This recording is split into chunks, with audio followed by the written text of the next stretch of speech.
इदं पूर्णात् पूर्णमुदच्यते पूर्णस्य पूर्णमादाय अवशिष्यते।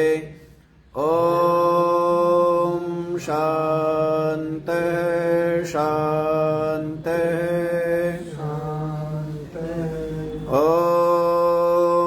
सहना भवतु सहनौ भुनक्तु सह वीर्यं करवावहै तेजस्विनावधीतमस्तु मा विद्विषावहै।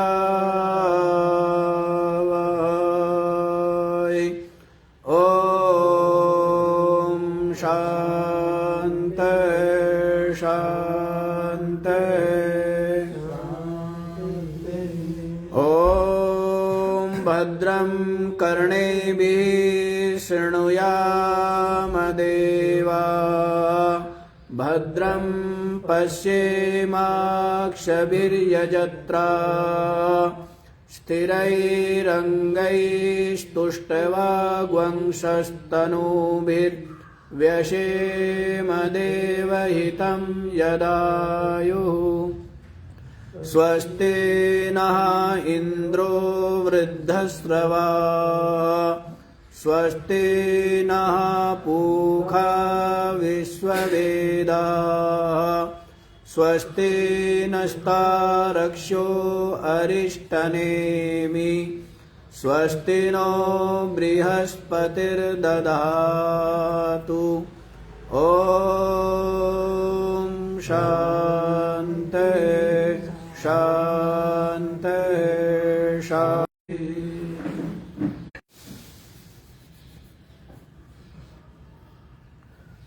हाँ जी, तो क्या विचार श्रवण कर रहे हैं आप लोग? अब तक आप लोगों ने प्रश्नोपनिषद के प्रथम जो प्रश्न है उनका सम्यक रूप से व्याख्यान श्रवण कर लिया है और अब जो है उसके अनंतर जो अश्वल के पुत्र कौशल्य ऋषि है वे पिप्पलाद महर्षि से पूछा है। तो क्या पूछते हैं कि ये जो प्राण है ये किस से उत्पन्न होता है और इस शरीर में कैसे आता है और अपने आप का विभाग करके किस प्रकार से शरीर में स्थित है और इस शरीर से ये निकलता क्यों है और कैसे ये प्राण जो अधिदैव और अधिभूत रूप है उसको धारण करता है और कैसे इस अध्यात्म रूप शरीर को धारण करता है, ये आप हमें बतलाइए। तो इन कौशल्य ऋषि के प्रश्न को सुन करके पिप्पलाद महर्षि अत्यंत प्रसन्न हुए, जान करके कि ये जो जिज्ञासु है, विचारवान है और बड़े ही सूक्ष्म तत्व को ग्रहण करने वाले हैं, ऐसा समझ करके उनको बड़ा हर्ष हुआ और कहने लगे, ब्रह्मिष्ठोसि, अरे भाई तू तो बड़ा ही ब्रह्मवेत्ता है, तू तो बड़ा ही सूक्ष्म विचार करने वाला है, बड़ा ही मननशील है। तो ऐसा प्रशंसा की कि इतने सूक्ष्म प्रश्न तू कर रहा है, क्योंकि अधिकतर मनुष्य तो प्राण के विषय में ही प्रश्न नहीं कर पाते। अधिकतर तो लगे हुए हैं दुनिया भर की उधेड़ बुन में, ये विचार ही नहीं कर पाते किससे ये प्रजा उत्पन्न हुई है और कौन इस शरीर को धारण करने वाला प्राण है? तो ये सब विचार ही नहीं कर पाते, बस चिंता में और राग द्वेष में और मोह ममता में और स्वार्थ लोभ में, इसमें जीवन बीत जाता है। और खींचा तानी में कभी ये विचार इस तरफ कदम ही नहीं रख पाते, विचार ही नहीं कर पाते कि कैसे ये जो दिख रहा है जगत, इस जगत का मूल क्या है, किससे उत्पन्न हुआ है, किस में ये स्थित है और किस में इसका लय हो जाता है।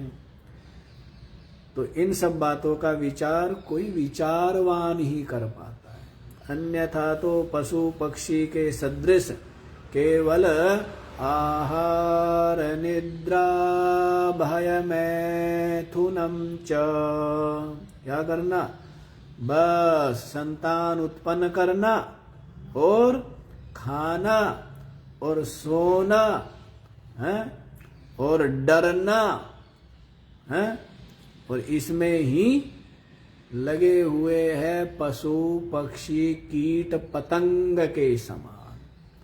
तो वे तो मनुष्य क्या है, वे तो कीट ही है, और जो मनुष्य है वो विचारवान है, विचार करते हैं।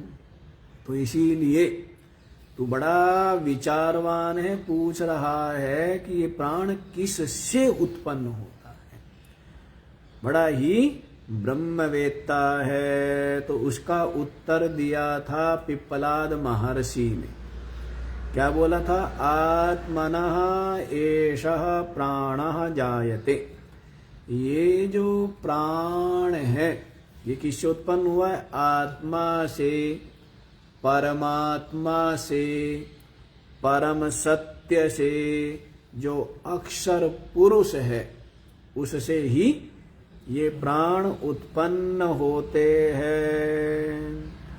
और कैसे उत्पन्न होते ये भी बता दिया है, यथा ऐसा पुरुषे छाया, जैसे मनुष्य के शरीर से छाया बिना किसी यतन, बिना किसी परिश्रम के सहज ही उत्पन्न होती है, अनायास ही रहती है और अनायास ही क्या हो जाता है, उसका विलय हो जाता है।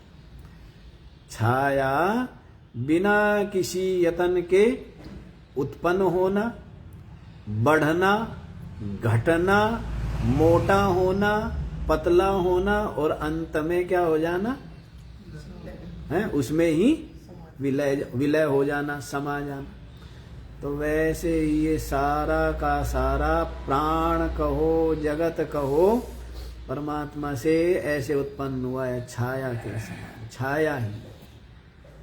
और छाया जो है जैसे वो शरीर के आश्रित रहती है ना, तो वैसे ये भी सबका सब क्या है, ये परमात्मा के ही आश्रित है ना। तो छाया के समान ही उस आत्मा से ये प्राण उत्पन्न होते हैं। और एतस्मिन् एतद आततम, और ये जो एतस्मिन् माने उस आत्मा में ये प्राण जो है, ये प्राण व्याप्त है। उस आत्मा में ये प्राण क्या है, ऐसे व्याप्त है जैसे शरीर में छाया व्याप्त है, कहीं से अलग से थोड़ा आती है या कहीं चली थोड़ा जाती है। जैसे शरीर में छाया क्या है, व्याप्त है, वैसे ही आत्मा में ये प्राण व्याप्त है और प्रकट हो जाते हैं, स्थित दिखते हैं और उसमें ही लय हो जाते हैं। एक प्रश्न का उत्तर तो ये हुआ कि प्राण किससे उत्पन्न होते हैं, फिर दूसरा पूछा था इस शरीर में प्राण कैसे आते हैं, तो उसका उत्तर दिया है मनो कृतेन आयाति अस्मिन् शरीरे। इस शरीर में मन के द्वारा जो आपके संकल्प है, विचार है, संस्कार है और उनके द्वारा होने वाले जो कर्म हैं, और उन कर्मों से भी कर्म, और कर्मों से क्या होते हैं, संस्कार हैं। जैसे कुछ पूर्व के ऐसे संस्कार हैं, क्या संस्कार हैं, देना चाहिए, तो उससे आपने दिया, दान किया, और दान करने से और संस्कार क्या हो जाते हैं, वो और ज्यादा दृढ़ हो जाते हैं कि हाँ भाई हैं, हमने दिया था और देना चाहिए, और दे करके क्या होता है, धर्म होता है, पुण्य होता है, अदृष्ट होता है, और दे करके शांति मिलती है, प्रसन्नता मिलती है। तो ऐसे संस्कार देने के पहले थे, और फिर क्या हुए, हमने वो कर्म कर दिया, तो वो संस्कार और क्या हो गए, और पक्के हो जाते हैं। तो जो भी हम कर्म करते हैं, जैसे मान लीजिए किसी व्यक्ति के मुख से गाली निकली है, तो गाली दे दी उसने, तो जो गाली पहले एक संस्कार के कारण से क्या हुई, गाली दी गई, अब वो गाली दे देने से वापस क्या हो जाती है, उसके संस्कार है। अब उनको काटना या उनको खाद पानी दे के और आगे बढ़ाना आपका काम है। या तो आपको पश्चाताप हो, मेरे से गाली दी गई, मुझे गाली नहीं देनी चाहिए थी, गाली देना ठीक नहीं है, गाली देने से तो मन भी दूषित होता है, गाली देने से तो क्या है, वाणी भी दूषित होती है, दूसरे को पीड़ा भी पहुंचती है। यदि आप उस संस्कार को काटना पड़ेगा ना, जो जो संस्कार है उन संस्कारों को क्या करना पड़ेगा, काटना पड़ेगा। और कितने संस्कार पड़े हुए चित्त में, तो उन सब संस्कारों को क्या करना पड़ता है, काटना पड़ता है। तो नहीं तो क्या है, इसीलिए कहते हैं ना, सात्विक संस्कार क्या करो, डालते जाओ, सात्विक कर्म करो, सात्विक संगति हो, सात्विक संस्कार हो, तो क्या सिंचित होंगे, सात्विकता आए हैं। और राजसिक तामसिक जो संस्कार है, यदि उसके अनुरूप क्या करेंगे, कर्म करेंगे, तो वैसे ही संस्कार क्या होते जाएंगे, वही संचित होते जाएंगे हैं। तो संस्कारों को क्या करना है, निर्मूल करना है ना। चित्त में जो भी संस्कार जमे हुए, इसलिए सहज कहा जाता है, सहज, जो सहज मिल जाए तो उसके संस्कार संचित नहीं होते। जैसे एक तो ये है कि मुझे ये ही भोजन चाहिए, तो ऐसी जो इच्छा है और बारंबार कैसे वो भोजन मिले मुझे, उस भोजन को पाने के लिए क्या मुझे करना है, उस भोजन में तो बड़ा स्वाद है, वो भोजन तो बहुत अच्छा है। तो जितना उसका चिंतन करेंगे, जितना चिंतन करेंगे, जितना, चाहे उसकी प्राप्ति के लिए, चाहे उसकी संभाल के लिए, चाहे उसके सेवन के लिए, जितना चिंतन करेंगे उतने ही संस्कार क्या होंगे।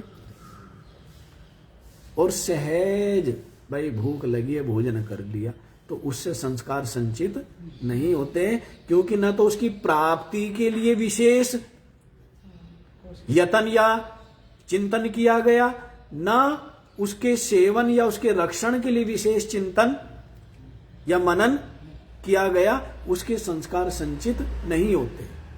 जैसे आप बाजार से जा रहे हो, दुनिया मिलती है और सबसे आप क्या है, प्रेम से बातचीत करते हैं, मान लीजिए कोई मिल रहे हैं, तो उनके संस्कार आपके, लेकिन वहां पर कोई आपका मिल जाए या आपका कोई प्रतिद्वंद्वी मिल जाए, अरे वो भी मिला था वहां पर, तो उसके संस्कार क्या हो गए, उसके संस्कार आपके चित्त में गए हैं ना। बाकी दुनिया मिली आपको, वहां पर 1000 लोग मिले आपको, उनके संस्कार गए क्या। तो ये जो संस्कार गए हुए हैं ना, यही आपके बारंबार आने जाने में कारण है। कहीं भी व्यक्ति जाता है तो उन संस्कारों से तो जाता है, उन चाह से तो जाता है, नहीं जाता है। तो इसलिए जो सहज प्राप्त हो, बिना यतन के जो प्राप्त हो उसमें ही निर्वाह कर लेना, इसके द्वारा संस्कार चित्त में संचित नहीं होते। और ये संचित जो संस्कार है उसके अनुसार जो चिंतन है, उसके अनुसार जो कर्म है, इसी में फिर क्या होता है, ये घूमता रहता है। इसलिए सब संस्कारों को क्या कर दो, निर्मूल कर दो, जो सहज मिल जाए, जो क्या हो, जो सहज प्राप्त हो जाए या थोड़े यतन में प्राप्त हो जाए, तो उसके संस्कार नहीं बैठते। थोड़ा यतन तो करना पड़ेगा ना, भूख लगी है तो उठ करके रसोई में भोजन बनाना भी पड़ सकता है, और बना हुआ जो है उसको डालना भी नहीं होते, गड़बड़ होती रहती है। प्रकार से क्या बतलाया है, मनोकृत जो संकल्प संस्कार वासना है, उसके कारण ही ये जीव अस्मिन शरीरे आयाति, इस शरीर में आता है। समझ आए? तो ऐसे आता है और ऐसे जाता है। समझ आया ना? सब कुछ मन की जो चाह है, संकल्प है, उस पर ही निर्भर है। इसलिए कैसे बनाओ अपने मन को, चाह रहित, सहज, सहज जो सुलभ होए, सदा संतुष्ट, सदा प्रसन्न। चाह को निकाल, सारी चाह निकाल के फेंक दो, क्योंकि ये जो अधूरी अतृप्त जो वासना है, अतृप्त जो चाह है, उसके कारण ही तो। अरे गंगा जी में एक बार और गोता लगा लेते तो कहां पहुंच जाऊंगे। अतृप्त रहे, तृप्ति नहीं हुई ना, तृप्ति कर लो है, या फिर निकाल के फेंक दो। क्या करो, जो जो संस्कार है उन सब संस्कारों को क्या करो, निर्मूल करना है, निर्बीज करना है। अन्यथा जो चना है ना, यदि उस चने को विवेक की अग्नि में, ज्ञान की अग्नि में थोड़ी सी आंच नहीं लगाएंगे ना, तो वो क्या होगा, अंकुरित होगा। और यदि उसको थोड़ी सी आंच लगा दें तो फिर, अब वो कहने के लिए तो चना है अभी भी, केवल खाया जा सकता है लेकिन उगाया नहीं जा सकता। तो वैसे ही जो विवेकी है उसका मन कैसा होता है कि दुनिया को देखता तो है, लेकिन वो क्या है, केवल प्रारब्ध भोग के लिए है बस। ज्ञानी का जो मन है वो प्रारब्ध के भोग के लिए है केवल, लेकिन उसके द्वारा आगे संसार या आगे शरीर अंकुरित नहीं हो सकता, आगे शरीर नहीं मिलेगा। समझ आया? क्योंकि उसके अंदर चित्त में कोई चाह, कोई वासना नहीं है, कोई संस्कार संचित नहीं है। सहज जो प्राप्त है, बिनु ही यतन, पूर्णता है, कोई चाह नहीं है, संतोष है, कोई पूर्ण तृप्ति है, चाह नहीं। जो अतृप्त चाह है वो सब की सब क्या होती है, उसके कारण ही धन की चाह है तो जन्म लेना पड़ेगा, पद की चाह है तो जन्म लेना पड़ेगा, प्रशंसा की चाह है तो जन्म लेना पड़ेगा, भोजन की चाह है तो जन्म लेना पड़ेगा, वस्त्र आभूषण, परिवार, सुंदर शरीर, कुछ भी चाह है तो क्या लेना पड़ेगा। और चाह मिट गई तो, चाह कब मिटती है, जब पूर्णता का अनुभव अपने आप में होता है, और जब ये जान लेता है कि मैं आत्मा चेतन परिपूर्ण ब्रह्म हूं, चाह रहेगी है? तो फिर आना जाना नहीं, तो अपने हाथ में ही है भाई। जाना न जाना किसके हाथ में, चाह के कारण ही जाते हो ना आप, आपकी चाह है। कई बार आपको लगता है कि हमने तो ये चाहा नहीं, लेकिन हमें वो सामना करना पड़ रहा है, भोगना पड़ रहा है। आपने चाहा, ऐसा आपको लग रहा है, आपने ही चाहा है। जो भी आपको रोग या प्रतिकूलता या संकट या समस्या या विपरीत परिस्थिति प्राप्त हुई है, वो भी आपकी चाह से ही हुई है। क्योंकि आपने ऐसा कुछ चाहा करके किया है किसी के साथ में, या किसी को उस तरह की परिस्थिति आपने दी है, किसी का अपमान किया, इसीलिए आपने अब नहीं चाह रहे हो, लेकिन मिलेगा तो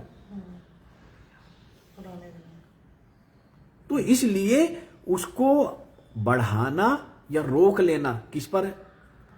आगे बारंबार जन्म लेना, बारंबार है सब कुछ लेना देना, सुख दुख जो कुछ भी है उसको निरंतर चलने देना, बहने देना, या इसको रोक लेना किसके हाथ में है? सारी की सारी चाह जो सूक्ष्म रूप से चित्त में वासना रूप से संचित है, सबको निकाल पूरी तरह से, और केवल एक ही संस्कार, केवल एक ही विचार, केवल एक ही वृत्ति दृढ़ कर लो कि मैं आत्मा निर्विशेष साक्षी ब्रह्म हूं। और बाकी सारे के सारे जितने भी संस्कार है सब भस्म हो जाए, बस एक रह जाए साक्षी। क्या रह जाए? साक्षी चेतन नित्य मुक्त आत्मा। तो बाकी शरीर को लेके, उपाधि को लेके, किसी को लेकर के कोई भी संस्कार बुद्धि में खाली कर दो खोपड़ी को। बहुत सामान भरा हुआ है, नहीं भरा पड़ा है खोपड़ी में? क्या भरा हुआ है? घर भी कहाँ है? बाहर थोड़ा है, सब कुछ खोपड़ी में ही तो है। खोपड़ी में ना हो तो अपने घर भी पहुंच नहीं पाओगे। यदि आपकी खोपड़ी में से घर निकल गया तो अपने घर पहुंच पाओगे? संसार बाहर नहीं है, कहाँ है भाई? आपको अपने घर जाने का ज्ञान पता है ना, आपको ये ज्ञान है ना कि ये मेरा घर है और ये घर जाने का रास्ता। यदि ये दोनों निकल गई तो पहुंच पाओगे घर? बताओ। तो सब संसार कहाँ है? मस्तिष्क में है, सब कुछ मस्तिष्क में है। बंधन मोक्ष मस्तिष्क में है, हैं? भगवान देवी देवता धर्म अधर्म सब कुछ मस्तिष्क में है। समझ आया? ज्ञान अज्ञान सब कुछ मस्तिष्क में है, मोक्ष मस्तिष्क में है। यदि आपके मस्तिष्क में यह निश्चय हो गया कि मैं मुक्त हूं, मैं चेतन हूं, और बाकी सारे विचार इसी में जाकर के क्या हो गए? लीन हो गए, तो आप मुक्त है, आप चेतन है, जो आपका वास्तविक स्वरूप। सब मस्तिष्क में है सब कुछ। ये शरीर में हूं, ये भी मस्तिष्क में है। यदि मस्तिष्क भूल गया शरीर में नहीं हूं तो कोमा में चला जाता है, कहां ध्यान रहता है? ये मूर्छित व्यक्ति को कहां ध्यान रहता है? सब मस्तिष्क में। ये शरीर में हूं, ये मस्तिष्क में। मैं पुरुष हूं, ये मस्तिष्क में। ये स्त्री हूं, मस्तिष्क में। बूढ़ा हूं, जवान हूं, मस्तिष्क में। यदि व्यक्ति ये मान ले मैं रोगी हूं तो रोगी है, और यदि वही मान ले कि मैं रोगी नहीं हूं ही नहीं, रोगी नहीं है। बड़ा फर्क पड़ता है संगति का। आप वृद्ध व्यक्ति के साथ रहेंगे तो आपके विचार भी और आपका शरीर भी वृद्ध होगा, हैं? आप युवा व्यक्ति के साथ में रहेंगे, मान लो उनके साथ में चलना या व्यायाम करना वैसा करेंगे तो आपका शरीर और आपका मस्तिष्क भी क्या रहेगा? युवा रहेगा। जैसा आप बना ले, जैसा बना ले। यदि आपने बना लिया रोगी हूं तो हो गए। यदि आपने बना लिया कि मैं क्या हूं? धर्मात्मा हूं तो हो गए। यदि आपकी वृत्ति ये बन गई है कि मैं क्या हूं? मैं धर्मात्मा हूं, पुण्यात्मा हूं, यदि ऐसी आपकी वृत्ति दृढ़ है तो आप वो है। और यदि आपकी वृत्ति दृढ़ है पापो हम पाप कर्मा हम, अब वृत्ति दृढ़ होगी। ये भी पहले व्यक्ति ने स्वीकार किया कि मैं मेरे से पाप हो गया, और उस पाप के लिए मैंने क्या कर दिया? किसी भूखे को भोजन करा दिया। एक को तो भूखे को भोजन करा के उसने क्या सोचा? अब मेरा पाप उतर गया। दूसरे ने कहीं तीर्थ में जाकर डुबकी लगा ली, वहां उसका मन ये हो गया कि अब मेरा पाप धुल गए। तीसरे ने क्या किया? यज्ञ कर दिया, आहुति डाल दी, और आहुति आदि देकर के क्या मान लिया कि मेरे पाप धुल गए। चौथे ने क्या कर लिया, व्रत कर लिया। क्या किया, व्रत किया। एक दिन एक टाइम नहीं खाया या एक दिन नहीं खाया, यदि संकल्प से, और क्या मान लिया कि मेरे पाप नष्ट हो गए। एक ने कुछ जप कर लिया 2 घंटा 8 घंटा, और ये विचार दृढ़ कर लिया कि मेरे पाप धुल गए, तो धुल गए। कोई संशय, कोई संदेह? कोई संदेह नहीं है। यहां है, यहां में जो लिखा गया वो लिखा गया, यहां से जो मिट गया उसको मिट गया। यहां जो लिखा गया, क्या लिखा गया, जो भी लिखा गया, मैं जीव हूं तो आप जीव है। यहां लिख दिया कि मैं ब्रह्म हूं तो आप ब्रह्म है, जो आपने लिख दिया। और यहां पर, यहां से जो मिटा दिया कि मैं शरीर नहीं हूं, मैं इंद्रिया नहीं हूं, मैं प्राण नहीं हूं, मैं मन नहीं हूं, मैं बुद्धि नहीं हूं, मिटा दो। तो मिटा दिया तो सब मिट जाएगा। ये संसार मिथ्या है, मिट जाएगा।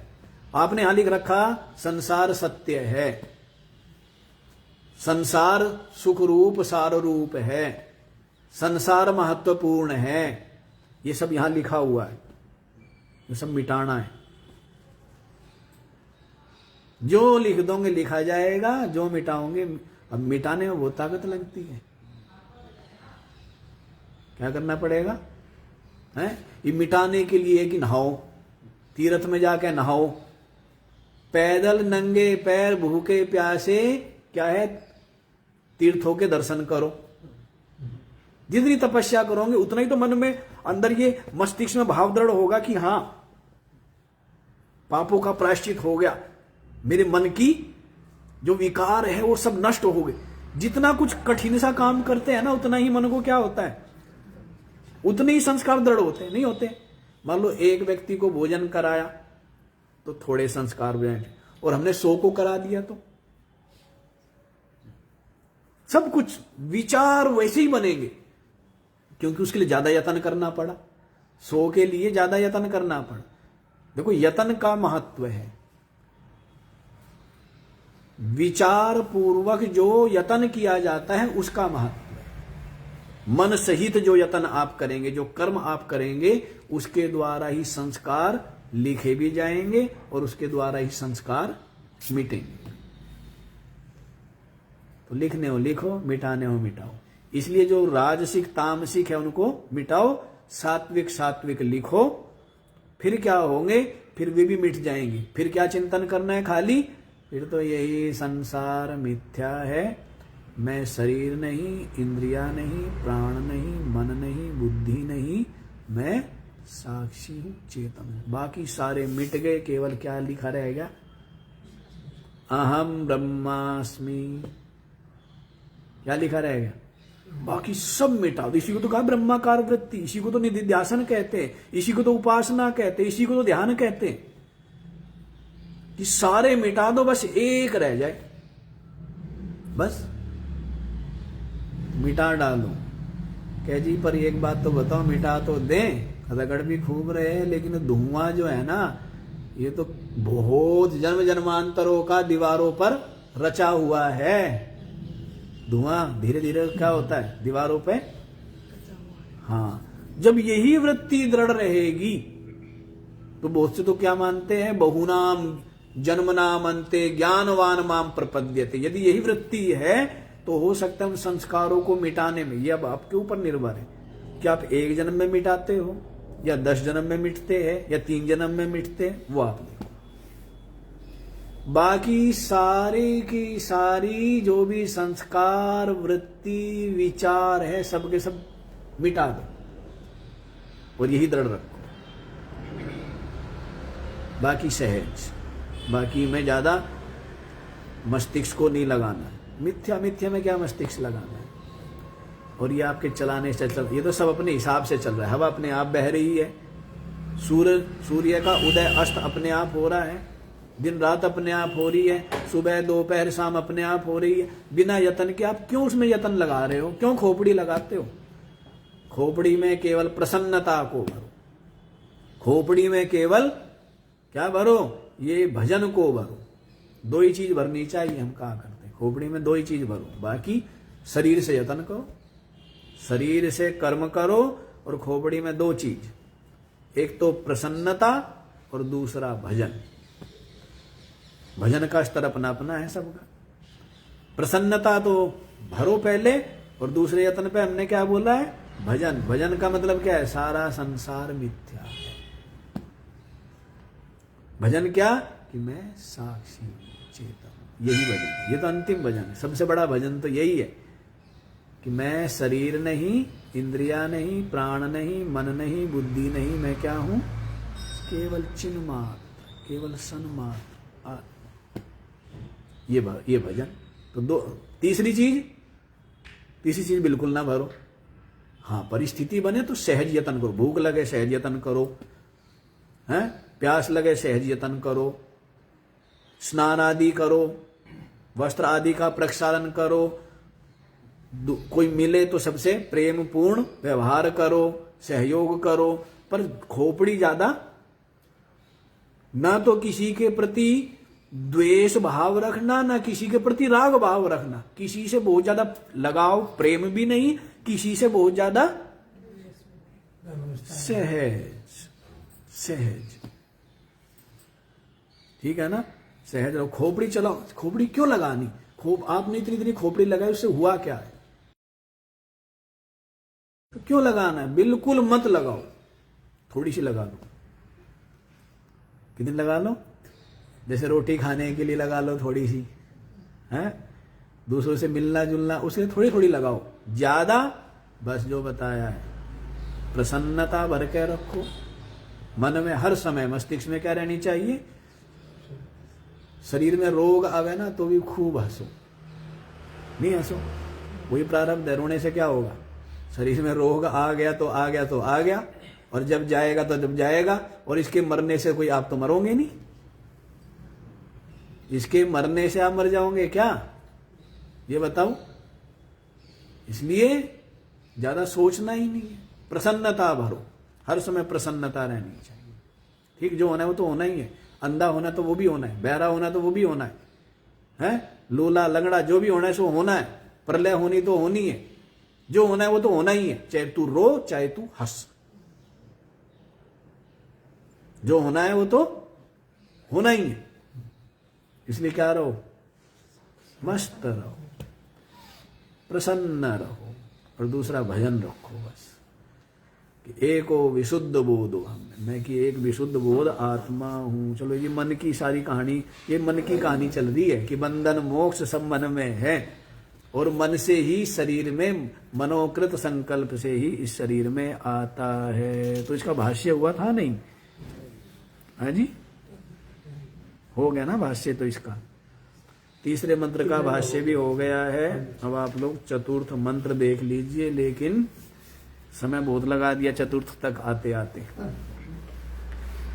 यथा सम्राडेवाधिकृतान् विनियुङ्क्ते एतान् ग्रामान् अधितिष्ठस्व इति एवम् एवैष प्राणः इतरान् प्राणान् पृथक् पृथगेव सन्निधत्ते।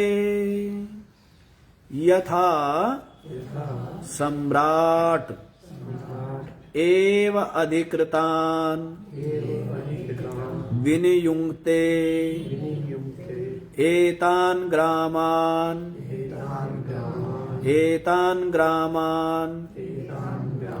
अधितिष्ठस्व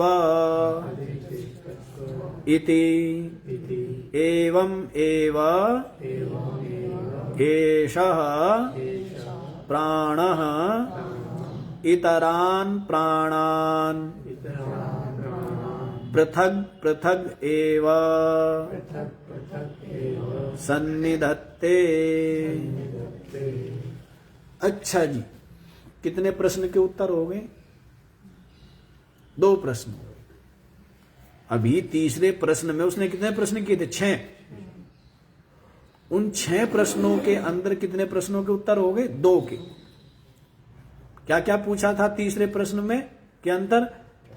ये प्राण किस से उत्पन्न होता है, इसका उत्तर हो गया। ये प्राण इस शरीर में कैसे आता है, इसका भी उत्तर हो गया। अब तीसरा प्रश्न किया था कि ये प्राण अपने आप को किस प्रकार विभाग करके इस शरीर में स्थित होता है, ये तीसरा प्रश्न पूछा है ना। अब इसका उत्तर देने जा रहे हैं। तो क्या कह रहे, यथा सम्राट एव अधिकृतान, जैसे कोई सम्राट होता है ना, है, और सम्राट जो है, जो अपने आश्रित जो लोग है, मंत्री आदि है, तो उन सबको विनियुक्ते नियुक्त करता है। जैसे सम्राट जो है वो अपने जो अधिकारी है, जो उसके अधिकृत है, उसके अंतर्गत आते हैं, उनको नियुक्त करता है। एतान ग्रामान अधितिष्ठस्व, कि भाई तुम इस गांव में रहो, तुम इस गांव में रहो, हैं? इस प्रकार से क्या करता है, नियुक्त करता है कि तुम इस ग्राम में रहना है। तुम अपनी प्रजा को भी और अपने जो प्रजा के जो भी अधिकृत है, तो सबको क्या करता है, जैसे नियुक्त किया है ना प्रशासन ने, नियुक्त करते नहीं करते। एक एक राज्य में राष्ट्रपति ने नियुक्त कर दिए हैं, कौन, मुख्यमंत्री। राष्ट्रपति ने नियुक्त किया है प्रधानमंत्री को, हैं? वैसे तो सबसे बड़ी तो जनता है, जनता नियुक्त करती है। प्रजातंत्र में तो कौन नियुक्त करता है, हमने चुन दिया भाई तू हमारी सेवा करेगा, इसलिए हमने तेरे को पहला बना दिया, पहला प्रधानमंत्री। तो राष्ट्रपति ने नियुक्त कर दिया है, और फिर जनता ने मुख्यमंत्री नियुक्त कर देते हैं, है ना। और मुख्यमंत्री आदि क्या करते हैं, अधिकारी को नियुक्त करते हैं, नहीं करते, डीएम एसपी आदि सबको नियुक्त करते हैं ना। और फिर डीएम जो है वो नीचे वाले प्रशासन को नियुक्त करता है, नहीं करता है, अदला बदली करता है, तो उसके हाथ में। तो वैसे ही जैसे सम्राट है क्या करता है, तुम इस अपने जो अधिकृत है उनको नियुक्त करता है कि तुम इन गांव में निवास करो, यहां पर बैठो भाई, यहां पर बैठ करके हमें सब बताते रहना, सूचना देते रहना, है कौन कौन विद्रोह कर रहे हैं, तो बताना चाहिए ना, बताना। और इसलिए सरकार पुरस्कार भी देती है जो अच्छे काम करते हैं, है ना। किसी ने खेती के लिए अच्छा काम किया, किसी ने लोगों के लिए सेवा के क्षेत्र में अच्छा काम किया, देते हैं ना उनको पुरस्कार। किसी ने रक्षा की, डूबते हुए को बचाया या उस विपत्ति में सहायता की, तो उनको क्या दिया जाता है, हाँ। तो बताते, अब वो थोड़ा कि यहां पर आकर राष्ट्रपति देख के गया था, है वहां पर क्या है, सब लोग जो प्रजा है या प्रजा के जो प्रतिनिधि है वे ही वहां पर उसके लिए क्या करते हैं, हाँ उसके लिए अनुमोदन करते हैं कि इन्होंने बहुत अच्छा कार्य किया है, आप इनको पुरस्कृत करें हमारे, जिससे कि दूसरों के अंदर भी क्या हो, दूसरों को भी प्रेरणा मिले, इसलिए करते हैं ना। हाँ तो वैसे ही जैसे सम्राट नियुक्त करता है, तुम इस गांव में रहो, तुम इस गांव में रहो, इत्येवम एवेशा प्राणा, इसी प्रकार से, एवं एवा ऐसे ही, ऐसा प्राणा ये जो प्राण है, इतरान प्राणान इतर दूसरे जो प्राण हैं चक्षुरादि, उनको पृथक पृथक एव सन्निधत्ते, पृथक पृथक ही नियुक्त करता है। आंखों को कह दिया भाई यहां बैठ जाओ और यहां पर रह करके देखते रहना, तुम्हारा काम क्या है, खाली सीमा पर रह करके क्या करना है, चौकीदारी करना है। कहीं इधर से कोई पत्थर तो नहीं आ रहा है, इधर से कोई पशु तो नहीं आ रहा है, कोई हिंसक जीव तो नहीं आ रहा है, तो तुम्हारा काम क्या है, देखते रहना, ये तुम्हारा काम है। दूसरों को भी लगा दिया कि तुम्हारा काम क्या है, सुनना। सरकार नियुक्त करती नहीं करती सीमा पे, इनको भी बैठा दिया, यहां पर बैठाया, सीमा पे बैठा रखे हैं सब, कि तुम्हारा काम क्या है, हाँ सुनना है कि क्या कोई कह रहा हैं? सज्जन लोग क्या कह रहे हैं और दुष्ट लोग क्या कह रहे हैं, सबकी सुनना, सावधान रहना है। यहां बैठा दिया एक चौकीदार, नहीं बैठाया कि क्या देखना, सुगंध दुर्गंध आदि देखना है, तुम्हारा काम है।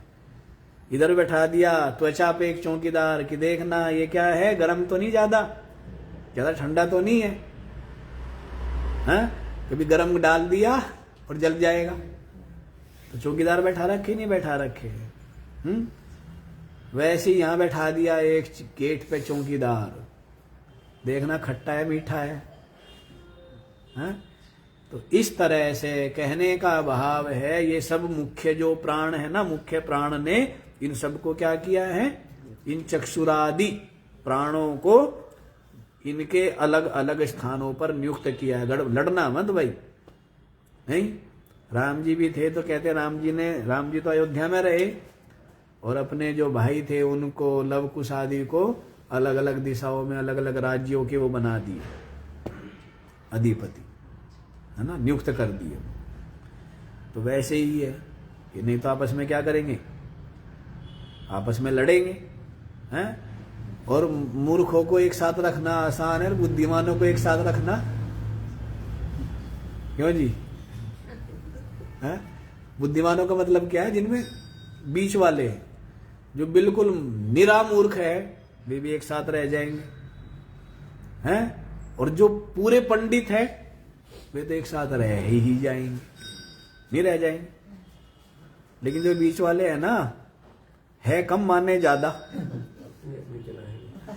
तो वो क्या होंगे, है तो कम और मानते क्या कि मैं बहुत बुद्धिमान हूं, ये दुनिया में चलता है।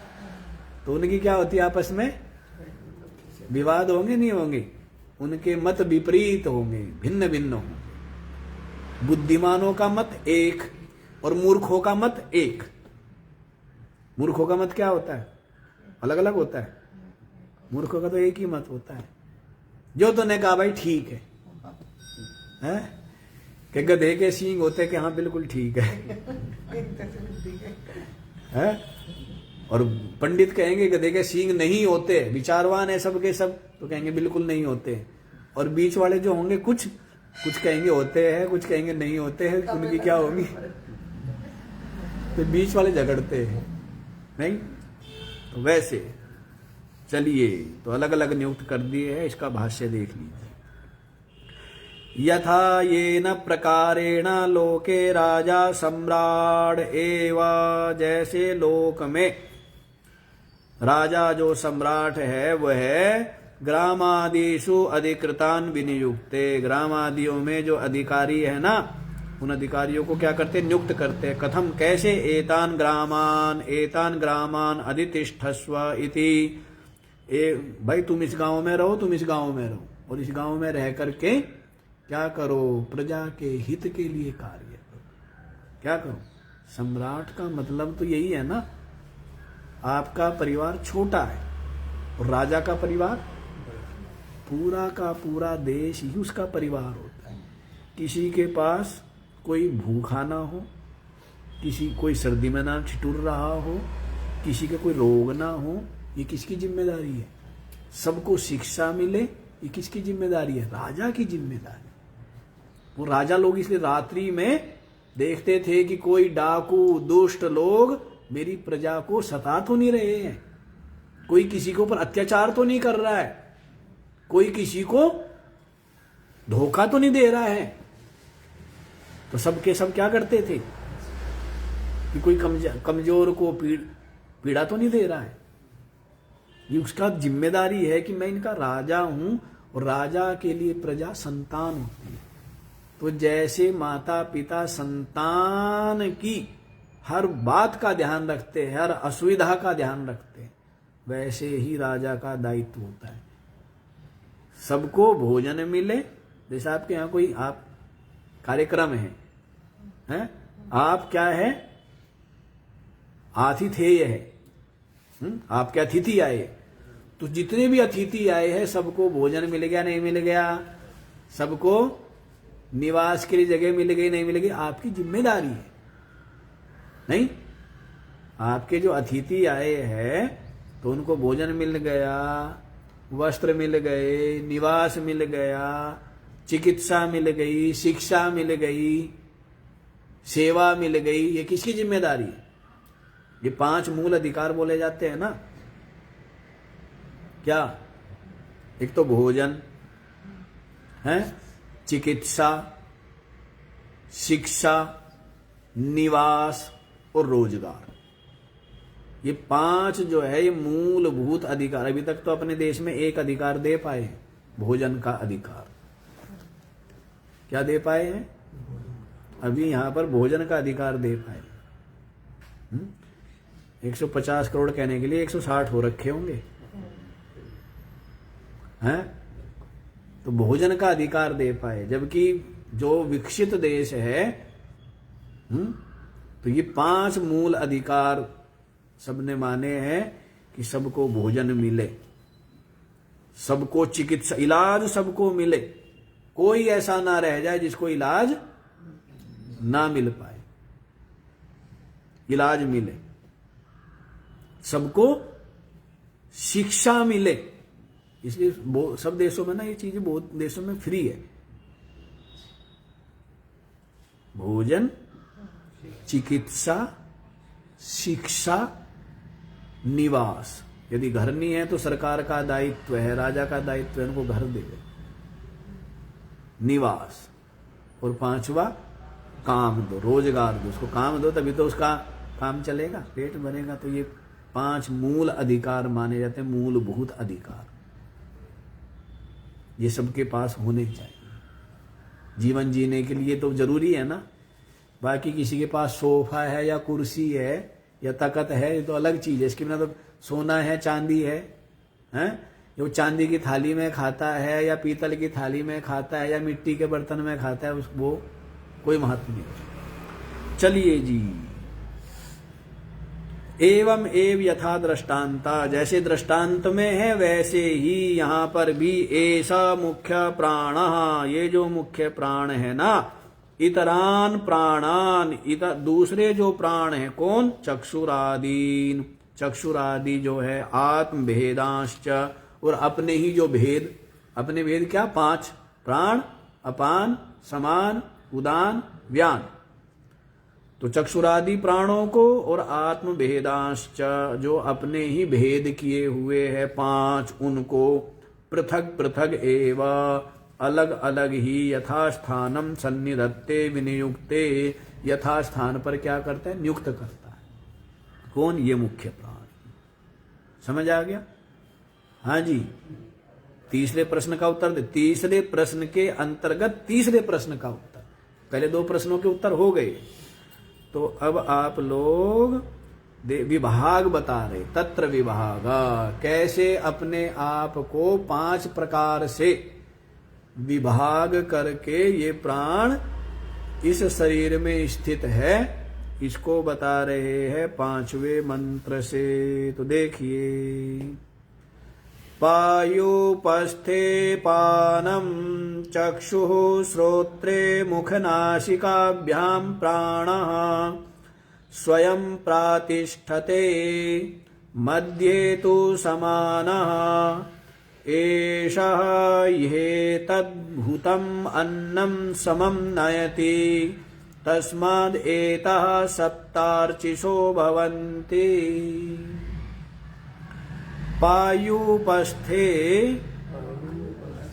अपानम चक्षुः श्रोत्रे मुखनासिकाभ्यां प्राणः स्वयं प्रातिष्ठते मध्ये तु समानः एषा हि एतद् भूतम् अन्नं समं नयति तस्माद् एतः सप्तार्चिषः भवन्ति। देखो जी, पायुपस्थे अपानम, पायु और उपस्थ जो इंद्रिय है, यहां पर किसको बैठा दिया? पायो रूपस्थ में दोनों जगह पर अपान को बैठाया। अपान जिसका नीचे की ओर प्रवाह होता है, जिससे क्या होता है? जो मल मूत्र का विसर्जन है वो किसके द्वारा होता है? कईयों का अपान कमजोर हो जाता है ना, अपान कमजोर हो जाता है, तो इस कारण से जो शरीर की गंदगी है वो ठीक से बाहर नहीं निकल पाती, तो अपान की कमजोर हो जाने के कारण से कईयों को उदान ज्यादा प्रबल होता है तो उल्टी उल्टी खट्टी डकारे ऊपर को और ज्यादा है, ऊपर को ही क्या होती रहती है? डकारे आती रहती है। तो उदान क्या हो गए? उदान ने ऊपर को खींच लिया। और कईयों को क्या होता है कि पेट में गया हुआ रुकता ही नहीं है, क्या हो जाते हैं? जल्दी से पेट साफ हो जाता है। तो अपान क्या हुआ? अपान ज्यादा प्रबल हो गया है और उदान कमजोर हो गया है। तो प्राण अपान दोनों संधि है ना, दोनों बराबर बैलेंस रहने चाहिए। क्या रहे? ठीक ठाक रहे हैं। तो कईयों को पित्त भी ऊपर को आता है ना, तो यही है कि उदान, इसलिए बोला जाता है कि खाते ही मत लेटा करो, ठीक है ना। खाते ही क्या करना चाहिए? थोड़ा तो वज्रासन में बैठे, थोड़ा सा टहल ले और फिर बैठ जाए। बैठे कैसे? सीधे बैठे, जैसे सेठ जी बैठते, बिल्कुल सीधे बैठे, जिससे कि वो जो भोजन खाया पिया है उसका पाचन। सीधे बैठे या थोड़ा आराम से बैठे, लेकिन यूं ना बैठे पेट दब गया, जहां सारा कुछ होना चाहिए वही दब गया, वहां रक्त पहुंचेगा ही नहीं। ऐसे बैठे जिससे कि हवा जा सके ठीक से। इतना भी मत खाओ कि सांस भी ना ले सको। हवा जाना जरूरी, हवा जाएगी ना आग के पास तो आग क्या होगी? जलेगी। और आगे ना हवा ना पहुंचे तो हाँ? और इतनी जगह भी छोटा करो हांडी में, जैसे हांडी पूरी भर दोगे तो मथानी कैसे चलेगी उसमें? तो ज्यादा मत खाया करो, थोड़ा कम खाए, हल्का खाए ना, थोड़ा भूख से कम खाया जाए तो शरीर में स्फूर्ति भी रहती है, खाया पिया पचता भी है और शरीर में क्या रहती है? ताकत भी आती है। और ज्यादा खाने से तो फिर क्या बोलते हैं उसको? आजकल बोलते हैं ना कि ओवर ईटिंग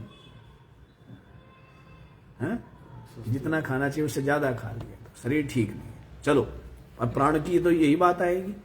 तो पायो रूपस्थ में अपान, अपान को नियुक्त कर दिया मुख्य प्राण ने। चक्षु श्रोत्रे मुख नासिकाभ्याम प्राण, आंख में और कान में और मुख में और नाक में। किसको? जो मुख्य प्राण है स्वयं प्रातिष्ठते, स्वयं प्रतिष्ठित हो गए। स्वयं जो मुख्य प्राण है वो कहां कहां बैठ गया? चक्षु श्रोत्रे मुख नासिकाभ्याम।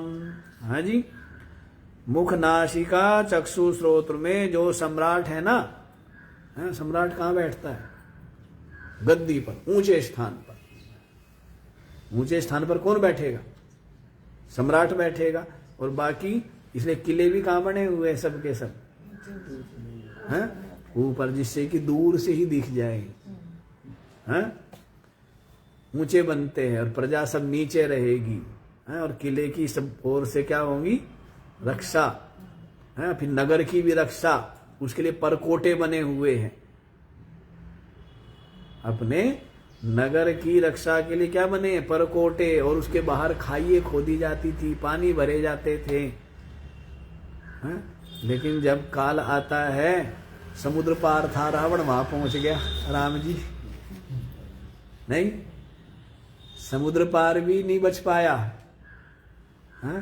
तो ये छोटी छोटी खाइया तो क्या करेगी?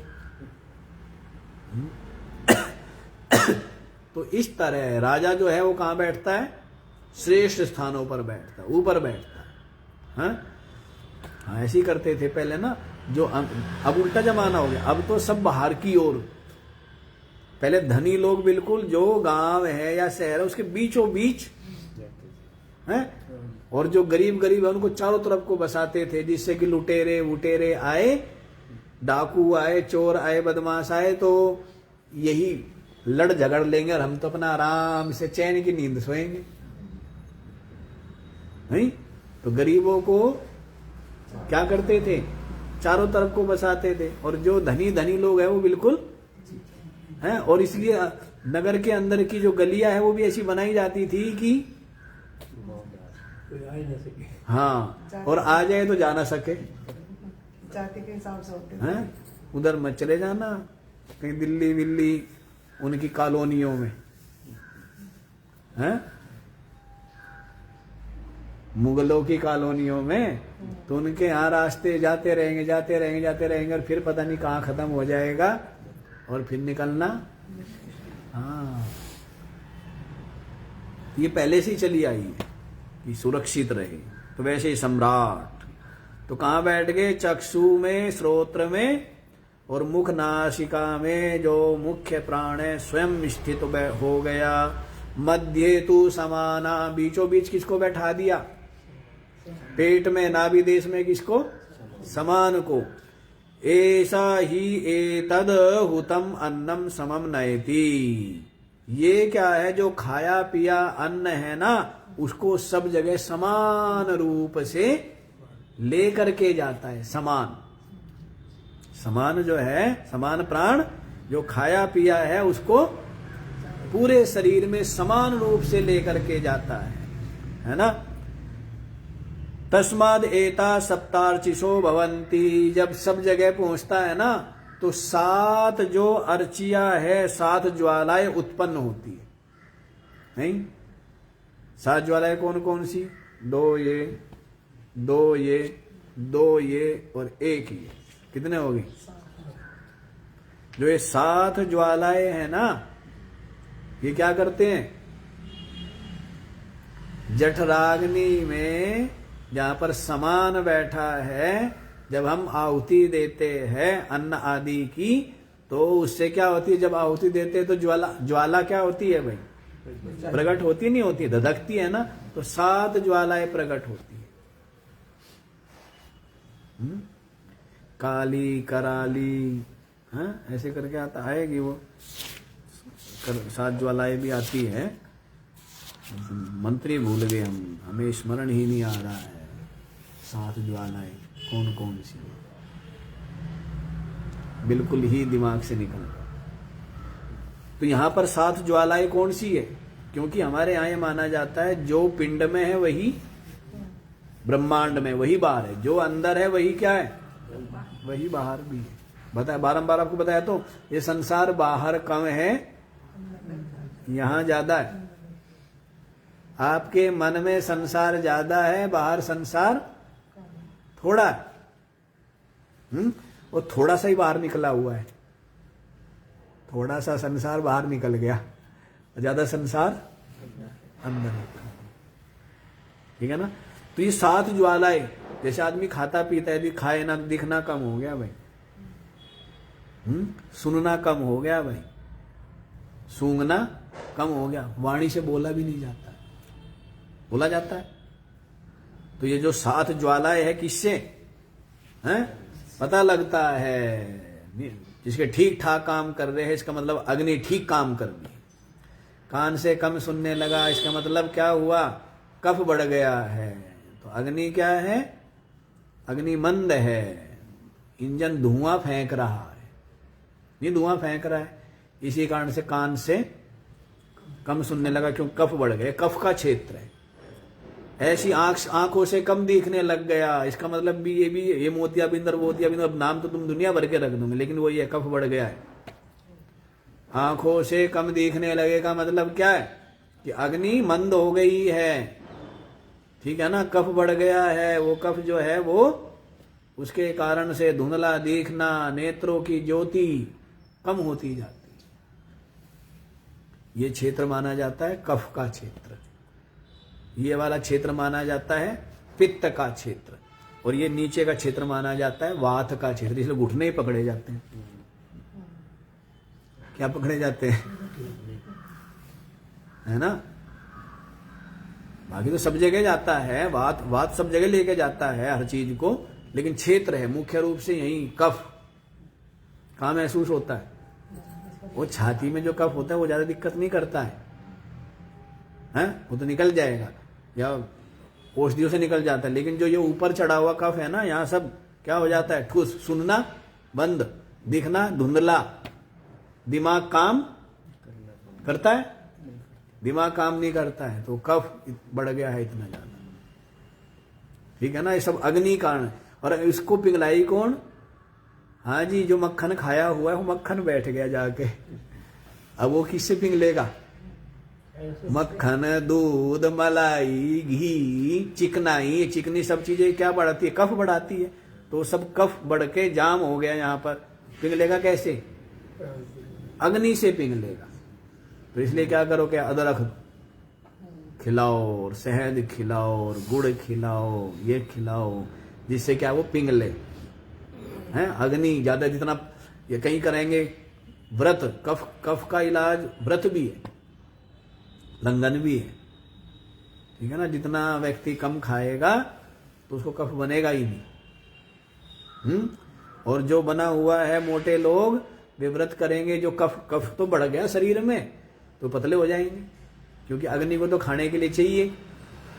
काम करेगा, प्राणायाम करेगा, अग्नि भड़केगी। अग्नि को क्या चाहिए? भोजन। आपने ऊपर से नहीं दिया तो जो शरीर में स्टोर है, स्टोर में क्या जो जमा किया हुआ है, अब कमा रहे नहीं हो तो बैंक में जो है या घर में जो है जमा पूंजी, वो खर्च होगी नहीं होगी? तो शरीर में पहले से जमा किया हुआ है, मोटा हो गया जैसे, तो शरीर में जो डिपॉजिट है वो खाने लग जाएंगे अग्नि। चलो यहीं पर आओ, दूर नहीं जाना। योग प्राणायाम ज्यादा है। हाँ जी, वो तो तीनों को ही वो करते हैं ना, बैलेंस, वात पित्त कफ तीनों ही बैलेंस होते हैं प्राणायाम से।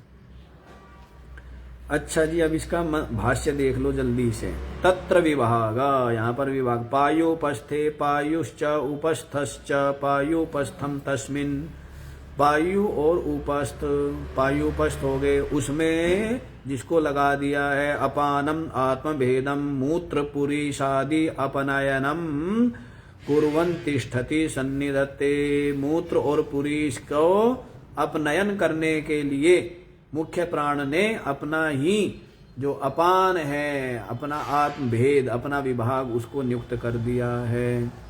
तथा चक्षु श्रोत्रे चक्षुश्च श्रोत्रम च चक्षु श्रोत्रम, चक्षु और श्रोत्र ये दोनों, तस्मिन् माने उसमें, चक्षु श्रोत्र में, मुख नासिकाभ्याम च मुखम च नासिका च ताभ्याम मुख नासिकाभ्याम च निर्गच्छन् प्राणः स्वयं सम्राट स्थानीयः प्रातिष्ठते प्रतिष्ठति। तो चक्षु श्रोत्र में और मुख नासिका में जो मुख्य प्राण है, ये सम्राट स्थानीय, जो स्वयं सम्राट के स्थान वाला है, वो बैठ गया है। मध्य तु प्राणापानयो स्थानयोर नाभ्याम, प्राण और अपान दोनों के मध्य, प्राण यहां हो गए, अपान नीचे को हो गए, दोनों को बीच क्या हो गया? समान। नाभ्याम माने नाभि, तो नाभि में समानो अशितम पीतम च समम नयतीति समाना, खाए पिए को जो समान ही समान रूप से ले करके जाता है, इसलिए इसका नाम क्या रख दिया? समान प्राण है। ऐसा ही यस्माद एतद हुतम भुक्तम पीतम, यह जो है ना, ये समान प्राण जो खाया पिया है उसको आत्माग्नौ प्रक्षिप्तम अन्नम समम नयति, तो अपनी जो अग्नि है उस अग्नि में प्रक्षिप्तम डाला हुआ जो अन्न, उस अन्न को समम नयति, समान रूप से सब जगह ले करके जाता है। तस्माद् अशित पीतेन अशित पीत इंधनाद अग्ने ओदार्याद। तो क्या है जी, जो खाया पिया है ना वही ईंधन है, उस इंधनाद अग्ने रोदर्याद क्या है जी? अग्नि ओदर्याद ही है ना। अग्नि क्या है? अग्नि की उदारता से, ओदर्याद हृद हृदय देशम प्राप्ताद एतः, हृदय देश से प्राप्त, क्या है? जो खाया पिया है ईंधन, उस ईंधन से अग्नि की क्या होती है? अग्नि धधकती है, तो उससे हृदय देशम प्राप्ताद एतः, हृदय देश में प्राप्त ये जो सप्त संख्या का अर्चिषा दीप्तया निर्गच्छन्ति, तो उससे क्या निकलती है? 7 प्रकार की ज्वालाएं निकलती है। जो खाया पिया है पेट में, उस अग्नि को ईंधन दिया प्राण को, और उससे अग्नि क्या हुई? और प्रचंड हुई, तो उससे 7 प्रकार की ज्वालाएं निकलती है। शीर्षिणी प्राण द्वारा, कहाँ पहुंचती है वे ज्वालाएं? शीर्ष में, शिखर में पहुंचती है, सर में। दर्शन श्रवणादि लक्षण रूपादि विषय प्रकाशा इत्यभिप्राय, देखना, सुनना, सूंघना और बोलना। रूप, ये जो 7 ज्वालाएं है जो कि विषयों का क्या करती है? प्रकाश करती है। क्या करती है? इनके द्वारा प्रकाश होता है, क्या है? सामने नहीं होता है। इनके द्वारा शब्द का प्रकाश, इनके द्वारा गंध का प्रकाश, इनके द्वारा जो अपने अंदर ज्ञान है उस ज्ञान का, ये क्या है भाई? ये तो बताएगा, कौन बताएगा? वाणी से तो बताओगे, अभी वाणी से तो प्रकाश हो रहा है, नहीं हो रहा है? तो इस तरह है ये विषयों का प्रकाश होता है उन ज्वालाओं के द्वारा। जो हमने खाया पिया है अन्न, उससे 7 ज्वालाएं ये क्या हुई है? उत्पन्न होती है। ये ठीक दिखता है, सुनता है, सूंघता है, बोल पाता है। वाणी भी उसकी क्या रहती है? अलग अलग होता है ना, क्यों जी? जिसकी कफ ज्यादा बड़ा हो तो उसका गला बड़ा भारी सा होता है? और वात ज्यादा बड़ा हो तो उसका गला जो है वो सूखा ही रहता है। और पित्त वाले की तो छाती जलती रहती है, नहीं जलती रहती है। इसलिए क्या रहना चाहिए? सम रहना चाहिए। ठीक है ना? तो आज इतना ही, बाकी कल ओम।